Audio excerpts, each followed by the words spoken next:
Welcome to the Hard Lessons podcast. I'm your host, Charlie, founder of an Oakville-based construction company. Each week, we dive into the world of business, personal development, and the entrepreneurial journey. We'll be talking with successful business owners who've been in the trenches and learned those hard lessons. Whether you're just starting out or looking to take business to the next level, you're in the right place.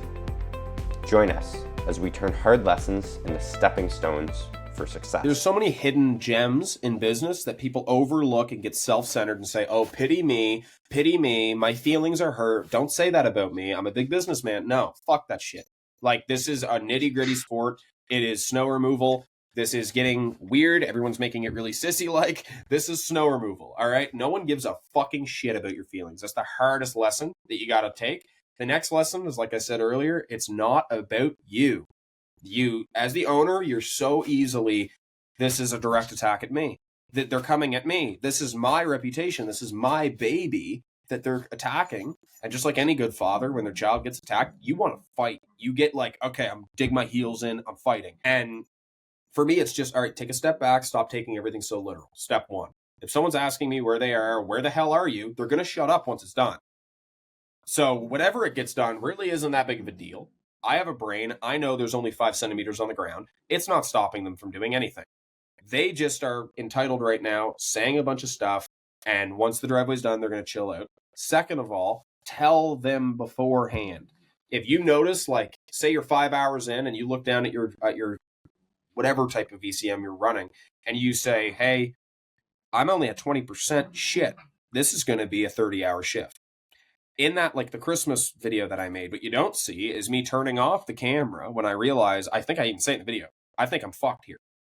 I turn the camera off, I call my receptionist, and I say, hey, you need to start sending every hour, send out something. Every hour, send a big blast that says, this is an excessive amount of snow. We're dealing with these issues. This is how we are resolving them. We are dedicated to ensuring this gets done, and it will get done, mark our words. You get a big bulk of people that support you. And like you're saying, you don't get a lot of thank yous. You'll notice you do when you get the communication pumping. And then you'll also get the negative, like you're saying, where are you? What the hell are you doing? This isn't what I fucking paid for. I've heard it all. And for me, instead of taking that as shit, I'm fucked, I'm going to panic, I now take that as, I don't want you as a customer. And for me, I'm weeding out, I got a big document full of people that I never want to do again. Never. If you're not being supportive and thanking us for the hours that we're putting in, please get off of my list. I don't care about my bottom line. Go. I can deal with my own problems. You can go. I want my guys appreciated. I want the customers that give us Christmas presents when it's Christmas Day. I want the people that wave at us when we go down the road. I don't want the guy that stands there in his driveway bitching about half an inch that we didn't get too close to his garage door. I just don't want it. And I'm very open with that in a polite way to my customers. I'll tell them straight up, you're out of line. You want too much. And I say, I think you're best. I'll even recommend my competitors. I think you're best with them. The guys like you who have the shovelers, who have the time to be extra attentive. That's not me.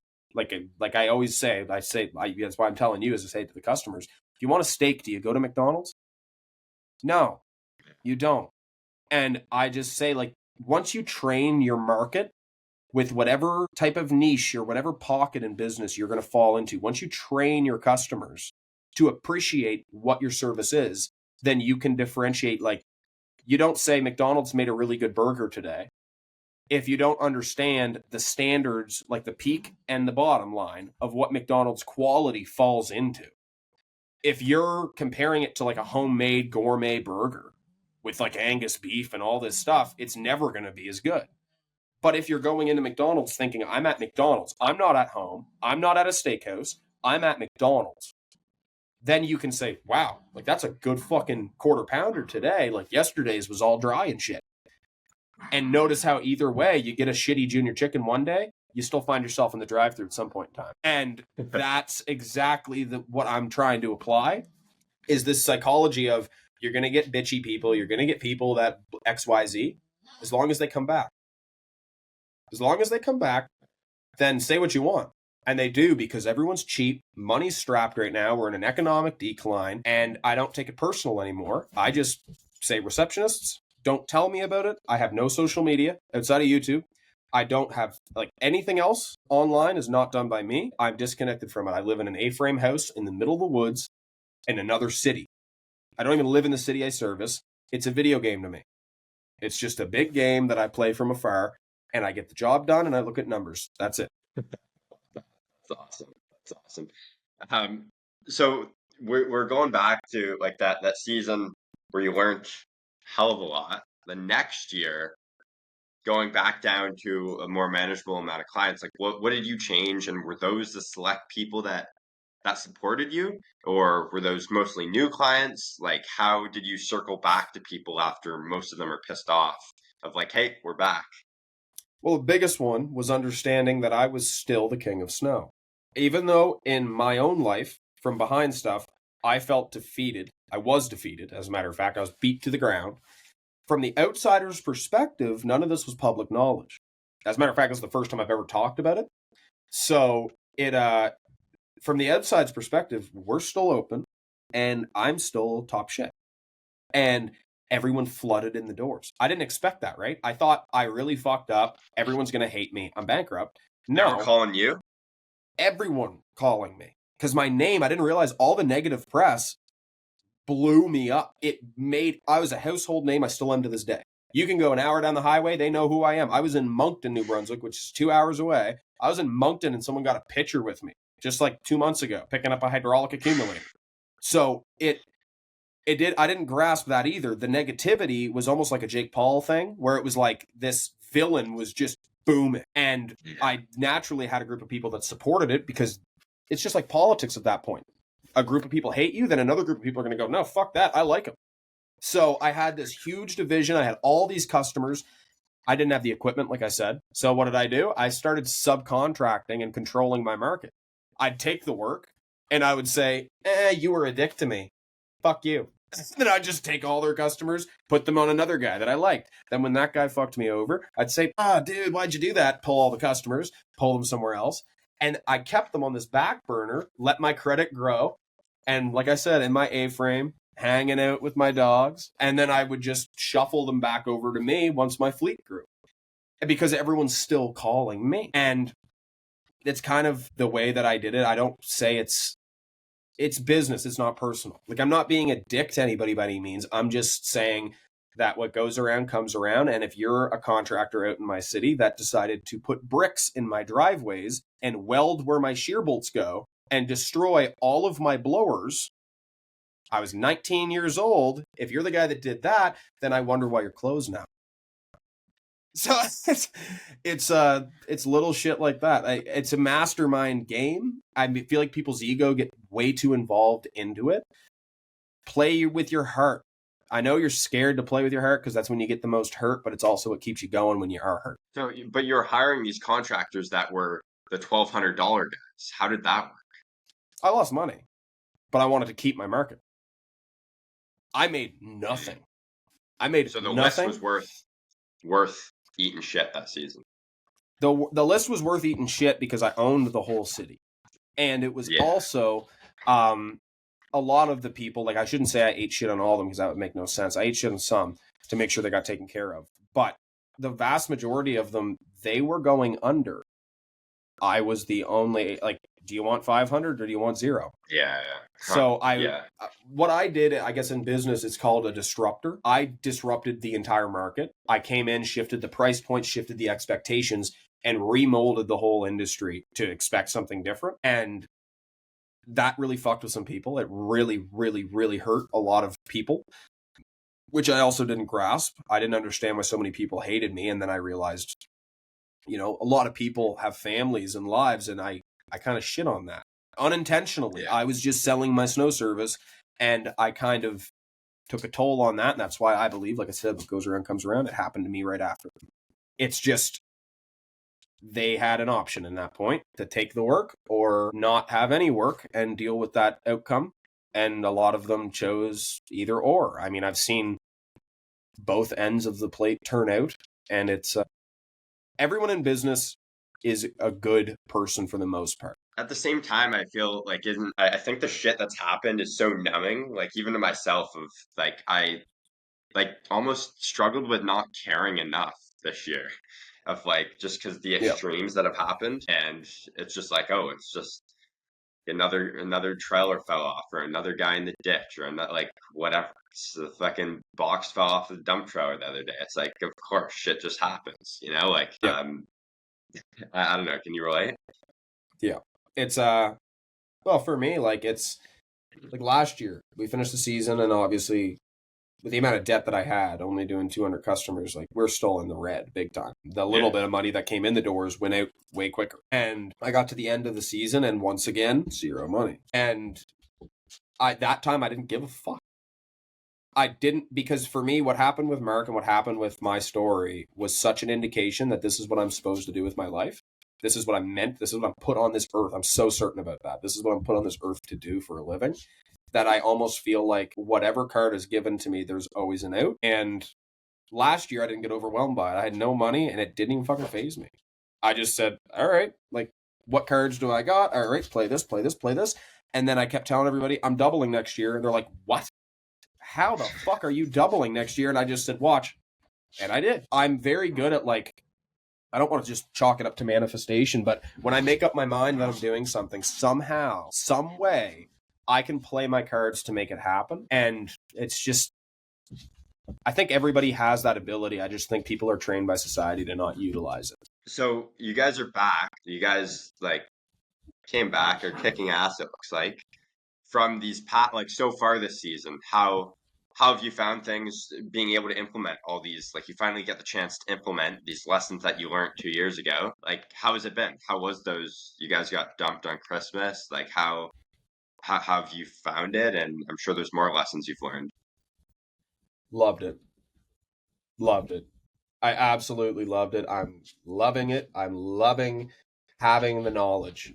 I do not regret what happened to me. There's no part of me that regrets what happened to me, because I am so titanium now. It is ridiculous. I mean, it's kind of a pain in the ass sometimes, like when it comes to personal life, because I'm very calloused. I'm very paranoid. I don't like having many friends. But when it comes to the business side of things, I'm very objective and I'm very detail oriented. And I know the backstops. I know my equipment. I know what breaks. I know what works. I know what doesn't work. I know what driveways are complainers. I know what people to avoid. And because of all of that, I'm able to set up the entirety of my business from start to finish for success before the first snowflake falls. And I mean, the first snowstorm, I think everyone in snow can relate, is a fucking roller coaster. That first snowstorm, you think, oh my God, here we go. It's game time. We're going into the Super Bowl. Was Christmas your first one? No, that was our fourth or fifth. Fourth? I don't know. 4 or 5. Yeah. But it was the Christmas one in particular. The best way to put it was, anytime I felt overwhelmed, all I could think, like I said, I'm meant to do this. This is my purpose. And the biggest feeling was, thank God this is happening now. Not last year, not 2 years ago. Thank God that this next course that I'm entering is now, because I'm the most fucking ready I'm ever going to be. And I applied what I learned. I didn't let my brain get phased, and we powered the fuck through it. And there's so many lessons, right? Like, there's managing a team, there's customer expectations, there's bookkeeping, accounting, there's governments, there's equipment, there's repairs, there's mechanics, there's real estate, there's equity, there's endless things to apply. And when you get in a certain zone, and you can see it, like I can see it in Stefano's eyes when he's like in like day 2 on a vlog or something. There's this switch that goes off in your fucking brain, and I swear you just become a machine, like a complete machine of work.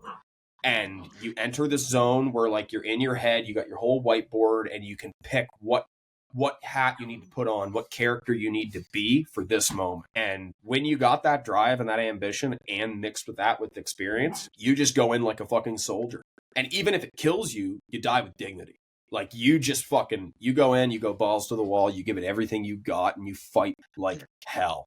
And that's what we did. Like, that's the beauty of it. Like, as long as you fucking leave it, I don't care how bad you fail or eat shit or whatever, as long as you know you gave it everything you fucking had, like, there's such a cool power in, like, leaving it all out there and still failing is like, fuck yeah. Like, I left everything I had out there. We gave it our all, and these are just lessons and learning experiences. It's a whole different thing when you somewhat Yeah. half-assed it or left a little bit on Well, the table. because right? it's different in your head. You lay in bed at night and you know deep down that you could have worked a bit Yeah. harder. You could have not done this or not done this.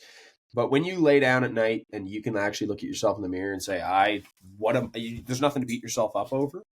That's when that clarity that I'm telling you comes in. Like when you're on, because I was out for 43 hours without sleep. So when you're out that long and you're in that mindset, like the feeling of being done is so erotic. Like it's addictive. It's crazy. And that's one of the many new aspects of this that I've learned to love, is learning to get that feeling from the worst cases occurring. Not just from like, oh, I'm getting this big power high from all these customers and money and equipment, flexing on the internet. No, I get the biggest high for me is the opposite. I love the fact that for my age, I'm one of the most callous, most badass guys. That's my thing. That's what gets me going. Is I love the fact that my life has dealt me some real shit and really early, and it's made me wise beyond my years and durable like an old fucking Chevy truck. And I don't like sugarcoating it. I just, like, I even tell my guys, like, if you're going to be a bitch, then you can go home. Like, we're working. We are here. We signed up. We're soldiers and we're fighting the weather. And it's something that to 99.9% of the entirety of the human race, they will never understand it. And I think that's just the entrepreneurial spirit. If you want to chalk it up to that, it's whatever business you're in. Everyone's got a moment where, this is how we're going to do it. I don't view it as I'm a business owner. I view it as I'm a farmer, except I just farm the snow. And I like to chalk it up to that because I don't feel like getting my ego involved. I don't feel like, oh, I'm a big entrepreneur. I got all these companies. Like, I'm not Jeff Bezos. I move snow. End of the day, I take snow from here and I move snow over there. It's pretty ape-like. It's not rocket science. And I know there's a ton of like very complicated things that go into it. And I've learned a lot of them and a lot of business attributes for sure. But farmers are some of the toughest, most resilient people in society, and they survive no matter what, even if they make no money. And that's where I fall in the industry. Nick and Stefano, they're a lot more of the business mindset, and I appreciate that and respect that. And they're a lot more, like you said, looking at the bottom line. If I'm not going to make my money, I'm going elsewhere because I'm a businessman and I'm here for money. Me, it's not that. Me, it's this is my life. This is what my kids are going to do. This is my family business. This is what I'm doing. It's been my dream my whole life. This is what I'm on earth to do. And regardless of what happens to me, I'll be open next year. I don't care what happens. So what is next? Can you speak on that slightly? What's like next year gonna change from this year? Like you're adding all these clients, but operationally, what's gonna shift on how you run things to what, double? Yeah, we're hoping to bring in about 8 new machines. Building a So more shop than this double. summer. Yeah, about 4x. But Heck we're yeah. we're hoping to bring in about 8. I just started ordering those and building a shop this summer, and I'm building it myself on the weekends alone in the middle of the woods. So it's like nothing glamorous. It's not like, oh, I'm rich, I'm building a shop. Nope.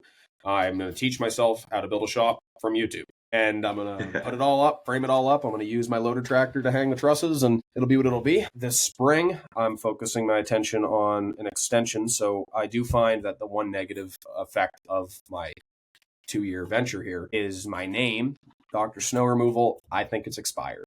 So I'm over it. I'm over the weight that follows me because of it. And I'm ready to start clean. So I'm launching Precision Incorporated. Precision Incorporated is going to launch this April. And I'm going to start 2 branches in the summer called Precision Lawns, which is going to hopefully have 2 or 3 lawn care units operational, and Precision Mobile Wash. And I'm going to get into detailing because I used to do that as well back in the day. Feels like a lifetime ago. And I'm going to hopefully make some margin for the first time this summer. And I'm going to do my thing because I find I'm very hesitant because of the name, I find my marketing isn't as effective because everyone already knows about me. Everyone already, you know what I mean? Like if they already hate me, they see the name, they don't care what it is. It's a straight no. So for me, I'm going to go Precision Incorporated, kind of keep it on the low key side.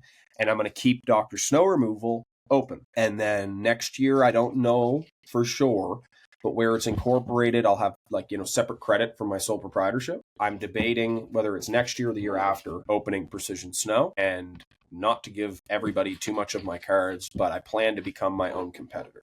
So another way that I plan to control my market is I'm going to have Dr. Snow Removal open, and then I'm going to have Precision Snow come in as a direct competitor with price and service and equipment, a direct competitor that no one knows that I own. And I'm going to have that operationally going head to head with War. And then I'm going to have Precision Snow buy out Dr. Snow Removal. And that's going to be kind of how I hit my 30-40 tractor mark. It's kind of the 5-year plan that I got chalked up. So for me, it's psychology. Love it. Yeah, it's a big game. It's literally a game. I sit in another city in the woods, and that's how I do it. And it's perspectives and how to make what you got work. And I like the precision entity that I've come up with because there's different pathways. I want to do precision estates. I want to do precision mobile wash, precision lawns, precision snow. I could do precision commercial snow, precision residential snow. It fits what I am now, which is precise. I'm very to the point. I'm very get the job done. And the name is like, you don't even got to think, you know what it is. And that's what I'm shooting for, right? So I don't know. Like with the negative attention from Dr. Snow, like, are you still going to leverage that to even push on that side and like still keep them separate, but have that name so you can still leverage that everyone knows who the hell you are? Yeah, I got a lot of books upon books. I'm obsessed. I got OCD really bad. So I got books upon books of planning on how I plan to do this. And I have different escape routes prepared for different outlets. So the main artery being leveraging my hatred. So people hate me. Great. People hated Jake Paul. He made himself $80 million in one night. So how do we do that? And for me, it's going to be, all right, so Precision's going to come in and they're going to scoop up, essentially, the bulk of the cup is going to be full of, yeah, I fucking hate Dr. Snow. I'm going with this guy. So Precision scoops up my haters and makes them profitable for me, or at least gets me building credit off them. And Dr. Snow can maintain its customer base that's content. And then I'm going to basically just, in a summary, sit back and evaluate the performances and see how the public opinion shifts and see if people want to stick with the homegrown kid with a dream motto, if they want to go support local and go back to me with Dr. Snow, or if they like this mysterious entity coming in that has all of this, marketing and glamorous shit. I don't know. It's a big crock pot that I'm going to mix together, see how it unfolds, and then I might introduce a partnership between the two. I might have Dr. Snow buy out Precision Snow. I might have Precision Snow buy out Dr. Snow. I don't know how I'm going to play See what happens. But yeah, for me, it's people want to see successful people fall. So how do you make money on the fall?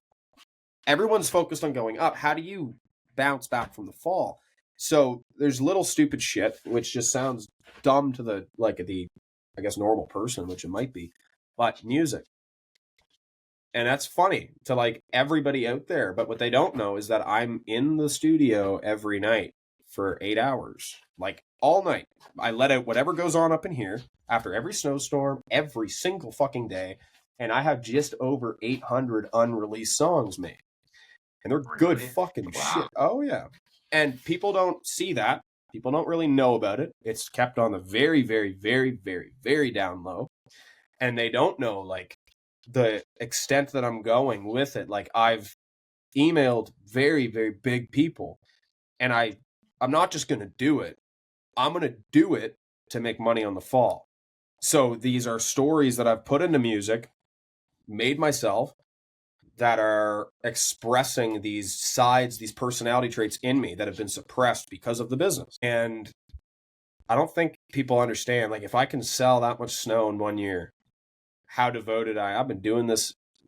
People don't realize how much I got backlog, and I'm planning big shit. I mean, the guy in Toronto who shot Drake's music video years and years and years and years ago, that producer I've talked to, he doesn't shoot his shit now. Drake was a lot smaller, mind you, but I've been talking to him. I got prices, and I'm gonna be like, I have been flying around Canada and the States and producing insane fucking music videos. And I do it on the very down low.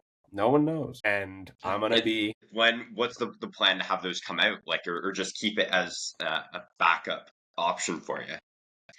I have them all backlogged. I kind of plan to. I don't know. The dilemma for me has been is I rely so heavily on this business that if I let this side of me visible to the mass public, because the way I would market it would be global, I would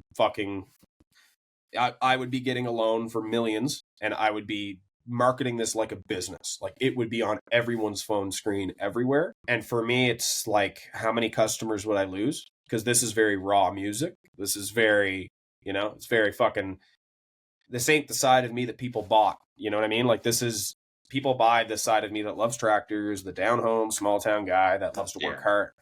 This is a different side of me. This is like the little rock star dream type thing. I mean, my whole fucking body's covered in tattoos. People don't know.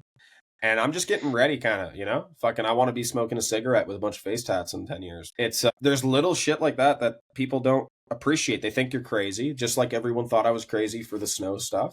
People think that any one of your dreams are crazy. And the biggest thing that I would have to say to anybody listening to this is follow your heart, chase your dreams, and fuck people that say otherwise. You don't need to live that 9-to-5 life. You don't need to do shit like that. You can do so much with your life. You can have limitless potential. You got to wonder why everyone suppresses everybody.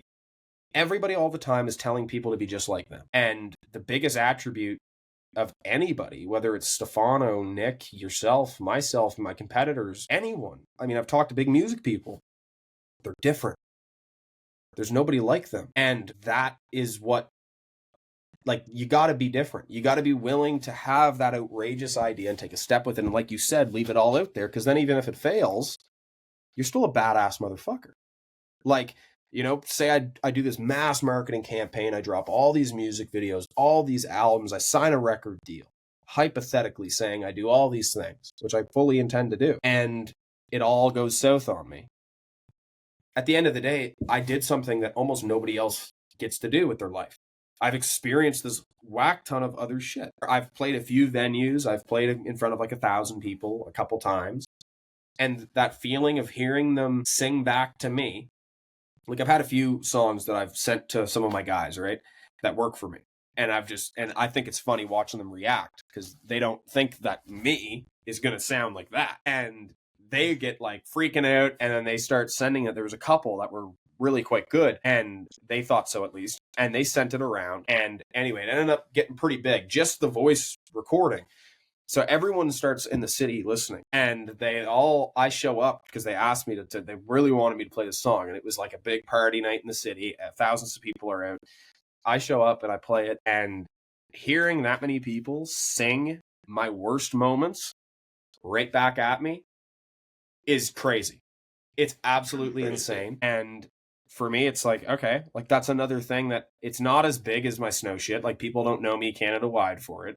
But for me, it's like, I never would have ever thought that I could even do this right now. So I never would have thought that I could stand on the stage and have flocks of people singing shit and treating me like I'm something, like taking pictures with me and treating me like I'm something. And I've just grown addicted to that ability to nestle myself away from civilization, nestle myself away from people, and deliver such outlandish shit out of nowhere. Just pop up in everyone's life out of nowhere and just show them a different side of me that they've never seen before. It's not just snow. It's not just business. It's anything.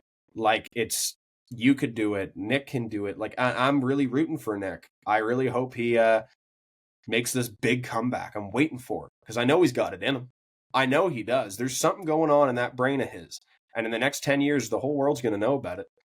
And 100%. They're like, but it's the rough around the edges part of like that characteristic of the people who kill it and stick out from just the normal fucking civilization, right? Like Nick is gonna blow up whatever the hell he's doing, and like just all of us of having that characteristic or entrepreneurs being a bit fucked up or a bit, I think that's what like keeps us going too, and like I think it's the energy that comes around full circle.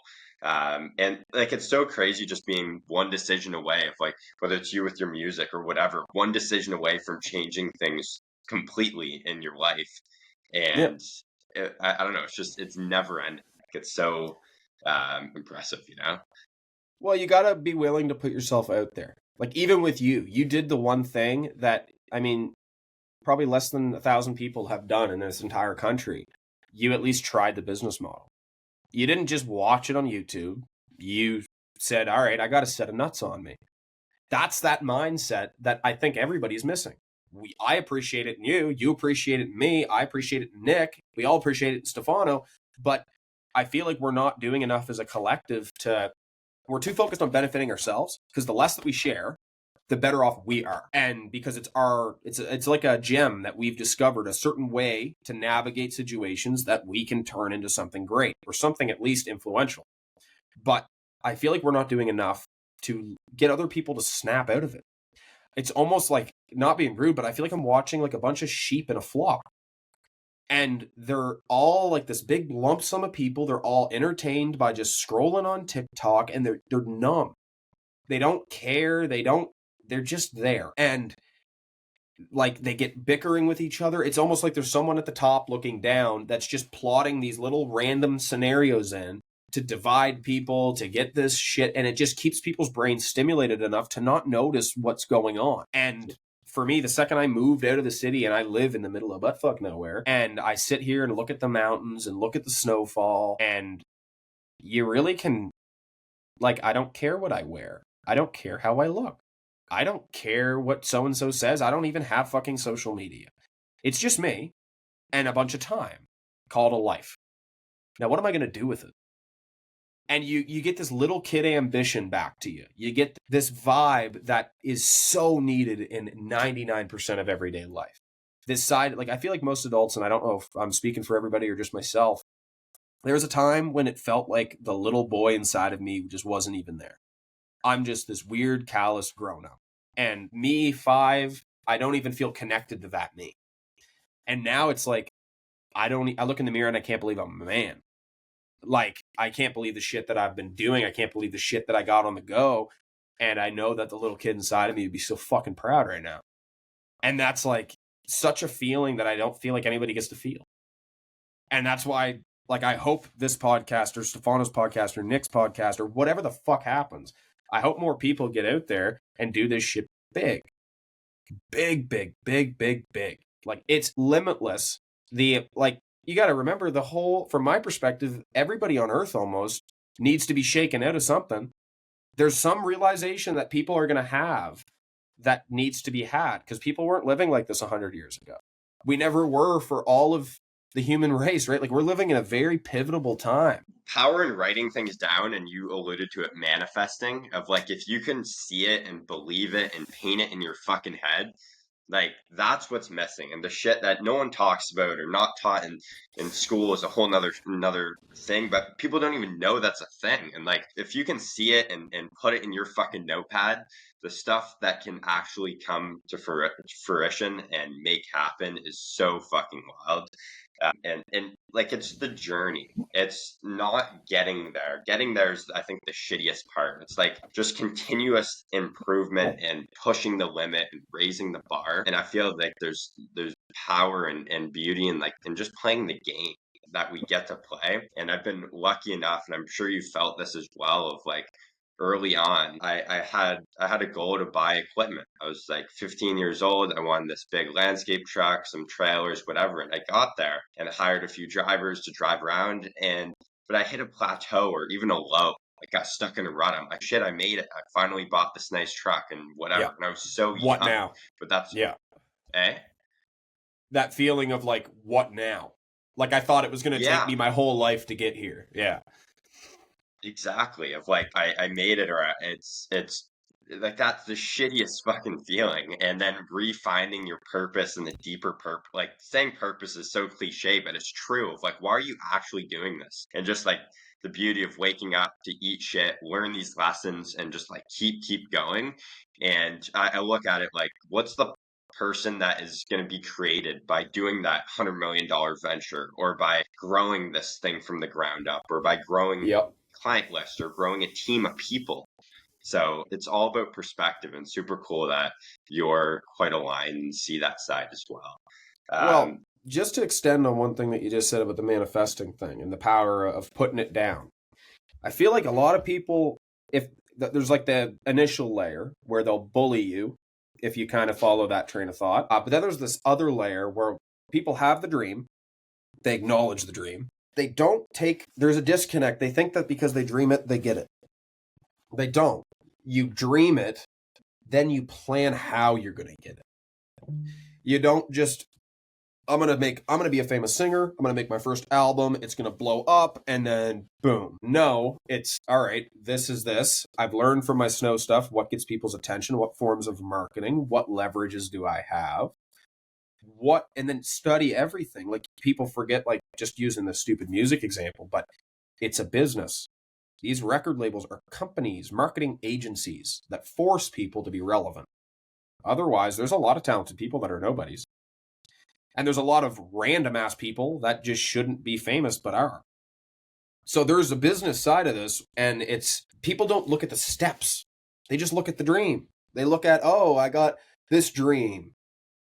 And then they just keep saying it. Oh, when I was a kid, I used to dream about being this. But did you ever really look into it? You know, like, did you ever, pause the video you saw on YouTube and find the guy's number like I did with Paul Vanderzon? Did you take that one extra step to begin the process? Because for me, it's like I dreamt of being a stupid little singer. And then it's like, okay, then I'm sure you're well aware, you get in this rabbit hole, like you call it the process. And while you're outlining the steps, you're learning a whole bunch. You're figuring out, like, you get talking to people from record labels. You start getting in contact with people that are singers. It all just starts to fall into place because you started something. You started a process. Whether you end up being the biggest snow company that's ever existed or the biggest rock star in the history of humankind is so fucking irrelevant. You, at the end of the day, even if you just got one truck with one plow, you started something and you own a snow company. It doesn't matter if you're the biggest fucking dude in the world. If you had that dream and you've seen it and you worked at it and you put planning into it, that's what I think manifesting is. It's not like this superpower of, I'm going to get 12 tractors next year and then I just pray a bunch and then boom, I have 12 tractors. No, it's I want it. And then instantly every night I become hyper obsessed with how. What cards can I play? How can I get there? And I just think that's kind of the part that people need to wake up to. It's not, life isn't as bad as people make it out to be. They just feel like it's that bad, like I did 2 years ago, because they're not looking at the bigger game that's being played. I think we're all kind of in like this character development position that no one takes advantage of. Like you said, what type of person is going to come out on the other end of this? They're too focused on where they're at. They're not looking at where they can go and what could lead from this.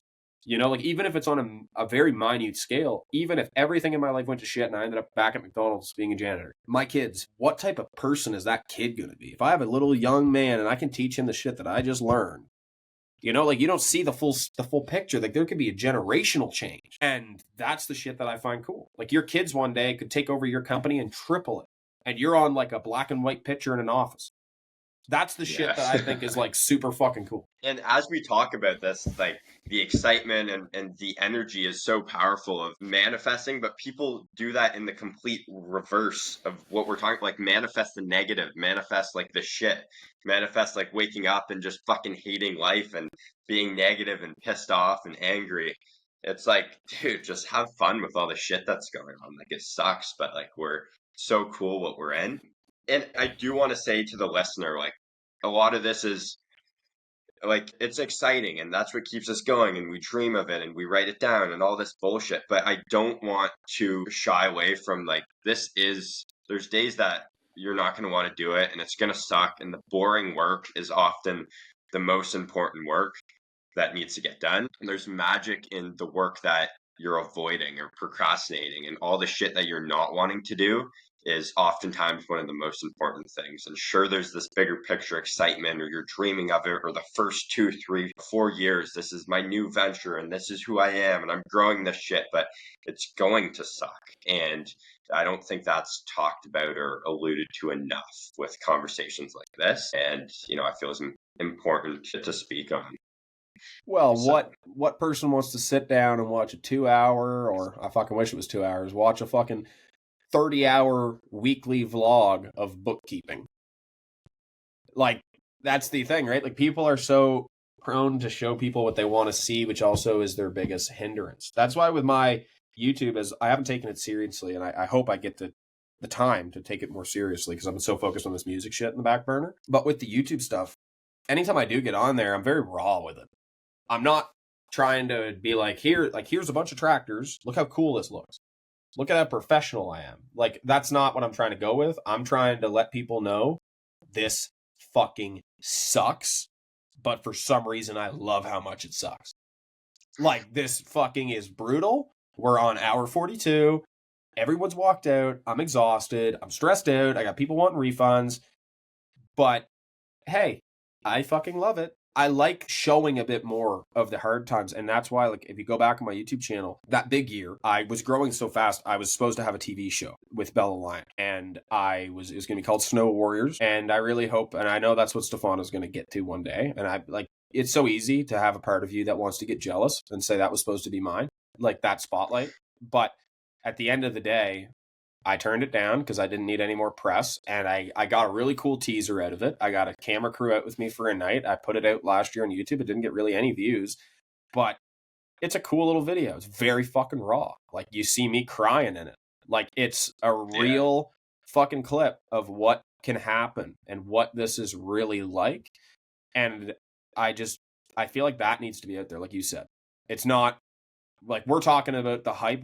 Me and you, even right now in this podcast, we're talking about the entirety of why we keep going. We're not really highlighting the overarching feeling that exists when you're in the middle of doing a spring cleanup and you're fucking exhausted and you just don't want to fucking pick up all these leaves. Like these, or you're in the middle of a route and you're at 20% and you've been out here for fucking 12 hours and you have no fucking idea how you're going to get this done. The feeling is daunting, and then it comes down to self-discipline and mental control, and that's just something some people don't like to do. They just like to base everything they do in life off of how they feel, not off of what needs to get done. So yeah, and the amount of time we have is so limited, and we only get 24 hours in a day. And you mentioned how you're kind of alluding your time with the YouTube, the music, the business, and I feel that's also important as well. Like, people see the excitement of this and want to do 3 different businesses or 3 different things. It's like, how are you going to be the best at doing all this shit if you're spread so fucking thin and you're competing with guys who that's all they think about, that's all they do. Their family life is fucked, their personal life is fucked, the business is and I think it's life by design. The family's important to you, and 100% it should be to an extent when you're doing something very, very intense. And for everyone, it's so different of how you're splitting your time, but I feel it's definitely something to keep in mind, to think about. And you see all these other guys, on whether they're doing YouTube or whether they're doing a podcast, and it's impressive to see you're so dialed in of you don't have social media, you don't have time for any of that bullshit. And I do think it's important for the listener of your time is so valuable, of where you put it, of what you say no to, and the very few things that you say yes to become world class. We're not just getting dressed up for nothing, right? No, and the power of, I guess, the power, like you said, there's only so many hours in a day. The power that I gained the second I deleted everything, I tell you, everybody should do it, because I don't even notice what other people are doing. I didn't realize how much of my time. I remember the first time I realized was when I was 18, and I was going on Instagram, and I seen a picture of someone I went to high school with the year before, out in a vacation. And I remember just thinking in my head, politely, I don't give a fuck. I haven't talked to you in a year. The only reason we were friends is because we went to the same school. Like, I just spent a fraction of my entire very short life looking at your stupid ass on a vacation. I don't give a fuck. And that's when I started to realize, okay, let's delete Instagram. Like, I don't even need it. Missed it because I realized there's addictive personality sides to stuff, right? So, like, you find yourself like, what am I going to do? Like, it's weird. You sit down and you expect yourself to go on the couch at a certain point in the day and scroll through social media. And when it's not there, you just sit there. And you kind of have this moment where you're like, what the fuck am I going to do? And it opens up this huge window in your day that you didn't even know. And if you just discipline yourself, because I'm telling you, man, like, part of you wants to get on it again. It's so addictive. That's how it's designed. And I blackballed it off of my phone and I said, I'm going to hire someone to edit my videos. I'll put them out. And I don't even think people realize that watching. Like, I put something out on YouTube, but I don't even fucking go on that platform. Like, I just throw it out there into the abyss and then I vanish. I don't have Instagram. I don't have TikTok. I don't have anything except myself and my dreams. And that is such a fucking asset. That is such an asset because, like you said, no one can fuck with me as Snow because I don't do lawns and a trillion other things. I've spent years and blood, sweat, and tears into learning what the fuck this is really about and then designing it to fit my area. So people that are out there that are multitasking, they're fucked when they come up against me, quite frankly, because they don't have my passion, they don't have my scars or the time to do what I do. And then I started being like, and this is where it gets unhealthy, right? You gotta be careful. But then I started looking at, well, I'm sleeping all this fucking time. What, like, like, this is another prime window. Yeah. And I noticed that I couldn't sleep at night because my brain was like a brick, man. Like, it was fucking compacted with years of trauma, people in my family dying young, like random, like ALS, cancer, suicide. Like, all of this stuff that I just, as a guy, was taught to just shove it in. It just compacted like a brick. 2022 happened and it just, like you said, a different level of numb, though. Like the type of numb where, I didn't even feel like I was alive. I was just like, what is going on? I can't process it. And that's when I said, I'm not just going to shut my brain off and let my little filing cabinet sort all this trauma into different slots and then wake up and feel refreshed. I'm going to dump it. Like when you take your computer and move it into a hard drive, like an external hard drive, that's what music is. I dump it. And I found a way to tap into like this filing cabinet almost in my brain that allows me to dump all of it. So now I spend 4 hours that I used to sleep dumping, not shitting, dumping information. And it's super fucking cool because it's another example. Like, Snow wasn't for money. Neither was music. It's just now getting to the point where I can see how I can make a living off of it. And I can see how my skill has grown over a lot of time. Like, it's not like you're just born with a gift. A lot of practice, learning how to play almost every instrument, like a lot of shit goes into it. But it's getting to the point now where it's like, okay, I'm making stuff that people can listen to. This is good shit. And I know from my business shit how I can make me money. But the beauty of it is I'm not doing it for the money. I have shit to write about. I have my brain dump, right? Like, I have this, there's a song. And you just dumb it down and make it relatable. So I hear everything you're saying spot on. And I think that, just you having that understanding and especially like talking to Nick and people like that. And this podcast is going to be one of your biggest assets. The amount of perspectives you can take. And I wish I could do that, right? To take the amount of people you get to talk to doing this and then mesh it into you is huge. It's huge. Like, everything, it comes so full circle, like to your comment there of optimizing output is what you use music for. And now you're like, oh, maybe I can make a bit off of this, but that's not what it's for. It's for optimizing your output within the business of, hey, let's clear out my mind so I can hit the ground running the next day. I can get more signups. I can, strategically move whatever I need to move.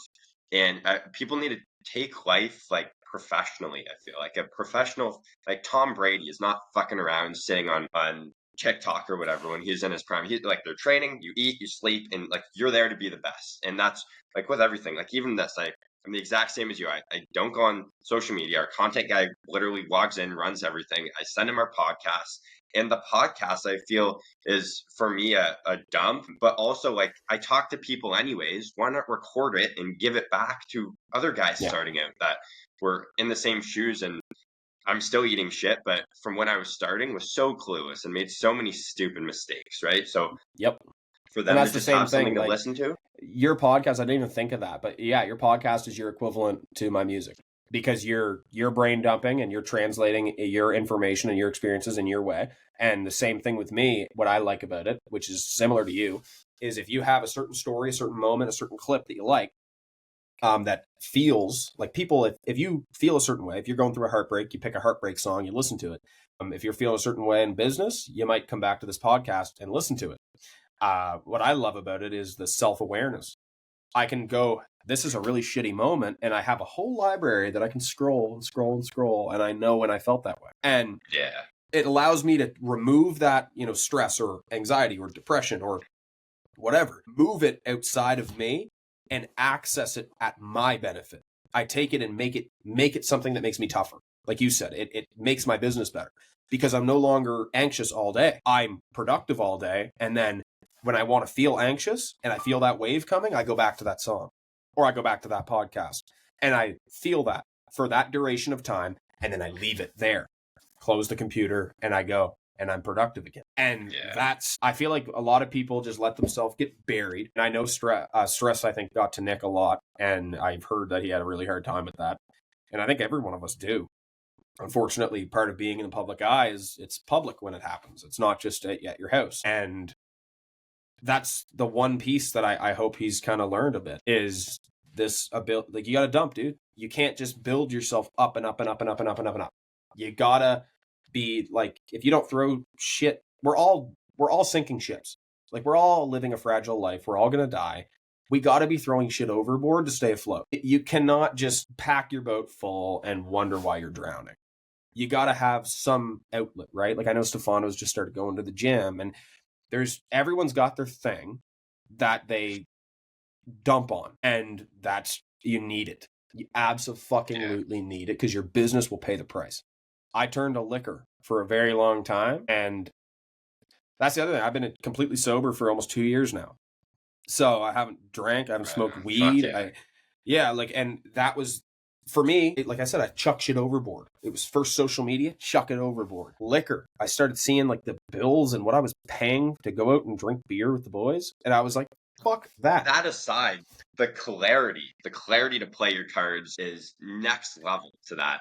What you get from that, going to the gym, like another output of just the end of the day, fucking pissed off at everyone. Let the weights feel it, not your girlfriend or your family at home or your friends or your team, most importantly. Like, life by design is, I think, what can sum this up. And what I got from a mentor of mine, Mark Bradley, who's been super impressive in the industry of like life by design. It's what you choose, and being aware of all these little chips that you can play to, end of the day, optimize output, but also like do what the fuck you want, not be dragged in all these directions. Complete control. I often get told I'm a control freak. Having control over yourself as a being, not others, that's fucked. But having control of yourself as a being is so powerful. Like, even with stupid shit, like vaping, I'm aware as a person that this is a choice. I have every ability, and I've taught it to myself from social media to drinking to smoking pot, that I can just say, I'm done with it, and I'm done with it. And I'll never, ever pick it up again. The only, like you said, life by design, everyone's got a different design. The design that I'm after is more of a family man, like I said, the farm motto style.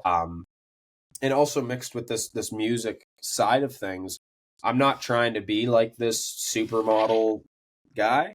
So, like, for me, I'm well aware how shit it is for me.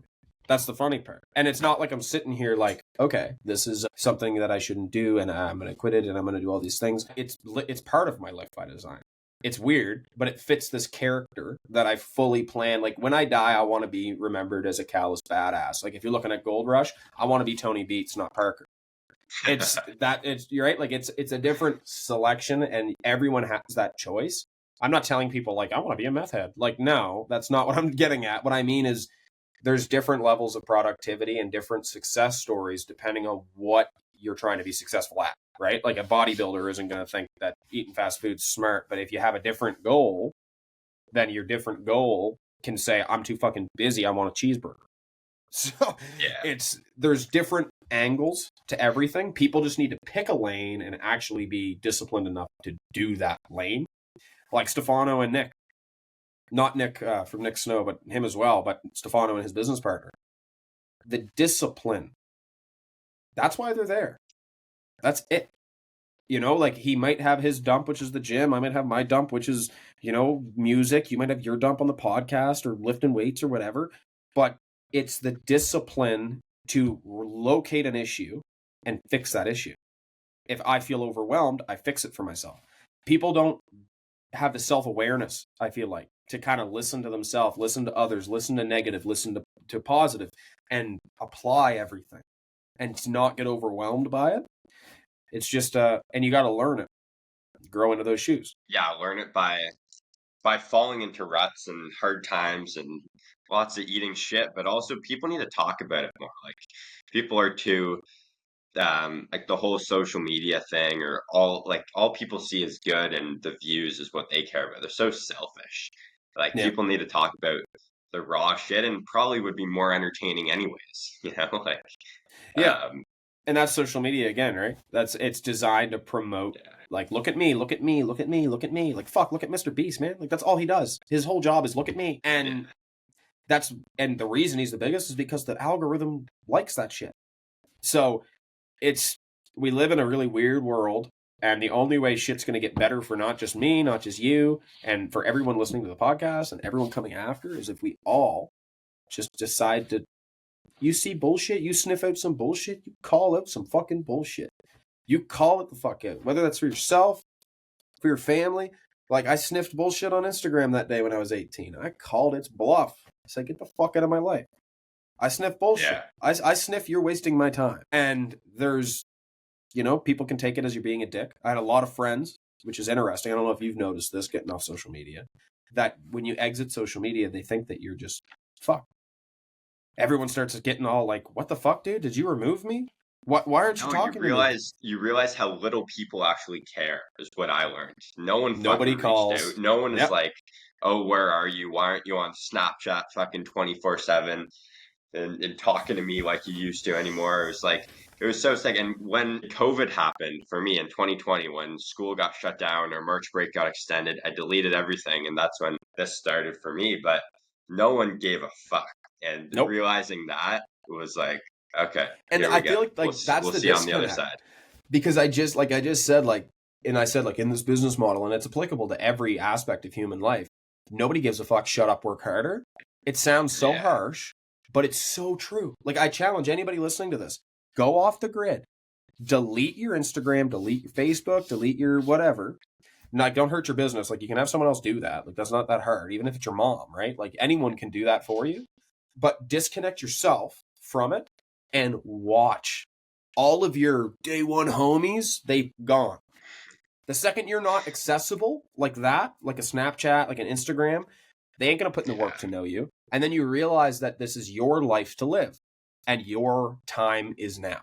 You don't have the time to talk to so-and-so from high school that you used to fuck around with. Not because you're a dick, which is where people often with me, they're like, you're such a dick. Like, you don't fucking care. I'm like, no one called me. Like my favorite saying, if you don't have my personal cell phone number, you're not my friend. You're not my friend.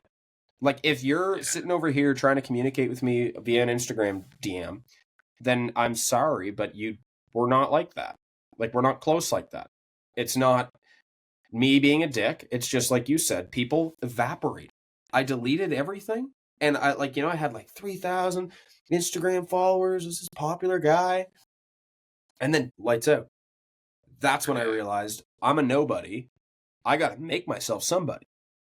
And you watch them all on the internet and then you pop back up, but it's not you. News outlets and like shit, like you're popping up on their life and their feeds and their shit. And then you realize like you're no longer in the stands. You're in the arena. Did you ever hear the man in the arena stuff? You haven't heard that? You better look that up. You're going to love it. I put it at the beginning of last year's first snowstorm. Man in the arena. And it's the difference, that exact realization we're talking about. When you decide whether failure or success to go into the arena with whatever limited knowledge you have, and you're the gladiator now. They're going to boo or cheer for whatever side they want. They're in the stands. You're actually in the arena. It's only like a 30-second speech, but it shaped, like I listen to it before every snowstorm. I put in my headphones, full volume, and I get fucking hyped. And it's the way it is. Like when now when I see the news cameras or whatever's going on, it's like, yeah, baby, watch. Like that's what you guys are here to do. You guys are in the stands, watch. And I live in the woods and I only show up in this city. And when I show up, I'm here to fucking make waves, big waves that no one else my age is doing. And I love that, right? Like grab your fucking popcorn. We're here. Yeah, exactly. Right. And you see everybody on the Facebook threads, thousands of people talking. And for me, that's just like, here we fucking go, baby. Like you thought you killed me. Guess what? I'm back. And and watching them get mad about it, watching them love it. It's just such an interesting thing. Yeah. Listen, before we wrap up, I'd love you to leave us with a standard that you hold everyone to in your life, whether it's personal, professional, your team, your guys. If there's a standard you can highlight that you can leave us with, that you live by. Live by or hold people to. Be careful, I guess, in a mass generalization, whether it's a customer, a girlfriend, a fiance, a friend. Don't let your guard down in the sense that don't think that everybody's out to get you, but don't think that everybody's here to help you. Accept the fact that you're the only person that's going to worry about you is you. The only person that's going to ensure that your dreams come true is you. And the only person that cares if any of that happens is you. Even if you feel like you have a really good team around you, really good staff, or you have a really good fiance, which I've been blessed with all of those things this year. At the end of the day, if shit goes south, it's on me. It's my heart. It's my business. It's my life. It's my choices. It's my ambitions. And if they leave, they have their own list of those things. And if my staff leave, they have their own list of those things. And if my friends leave, they all have their own list of those things. And just like how I don't care about that person on Instagram, and I don't care about what so-and-so's dreams are for their life, if they want to be a neurosurgeon, I don't care, is the same way they don't care about me. We can fluff it up and pretend like we do in today's age that everybody cares, and everybody's, I care about how you feel. We really don't as people. We're very in our own head, in our own brain, doing our own thing. We just need to, the sooner that you accept that is the sooner that you start seeing change in your life, not just giving all of yourself to everybody for no avail. That's kind of how I live my life. And don't be scared to cut ties. I've had some people that are been huge helps for me, like big assets in my company and stuff, really good guys. And, you hear shit or some information becomes known and that people won't understand, but you know what you have to do. Like I said, like you got a bad customer, you got a bad apple, any time you're in that situation, make the harder decision, even if it's not in your, it's not in your brain or in your heart. You don't want to do it. You want to just be that nice guy. You want to make that customer happy. You want to do all these things, but there's times when you need to just say, no, I've learned and I know that this is going to lead to this and this could lead to this, and I'm walking away from this now.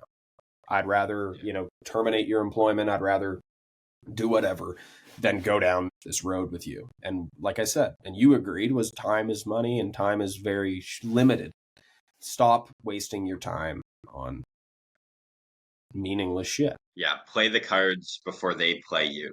And like it's usually often a hard decision to make, or doesn't actually make your life easier at the time, but when deep down you know it's the right decision, it's kind of cool. So anyways, thank you for coming on here. I appreciate your time. 2 hours already is so crazy, but that was a super cool chat, Matt. Where can people find you if they want to check out? I don't know if any of your music's out or your YouTube. I know where should people go check you out? Just my YouTube, I guess. If people kind of want to know a little bit about bullshit that I call my life, you can go to my YouTube channels, Dr. Snow on YouTube. Yeah, and I mean the music shit. No one can find that. I'll send some to you once this podcast is done, but I'm love sure. to check it out. That'd be sick. Where are you at in Toronto? You don't got to put this in the podcast, but Like I'm like Oakville. So Oakville? a bit, like west, 30 minutes west of the city. Yeah, I'm hoping to be there in like 3 months. We should totally catch up. I'm shooting a video. So, yeah. What are you up to? Definitely shooting a music video. So, oh yeah, I'm literally, yeah. There's a guy up there that does the music video shit, and he's got like a bunch of like rentals and shit, like Harleys and Lambos and shit. So we're gonna go down the freeway with like a big fleet of them. So that's under the way. But yeah, let me know. That'd be sick. Awesome. And it's also like the other thing which I love about young guys like you doing this shit, and myself, and Taylor from Ken White, and all these people that I've met doing it, is we need to make working cool again. Like, we're young, we have this opportunity to make this shit cool, and I'm not gonna like go make music and be like this fake thing. I'm gonna be, there's gonna be tractors in my fucking shit. Like, let's make it cool to be productive. You know what I mean? Find some fun in it, right? Yeah, for sure. Awesome.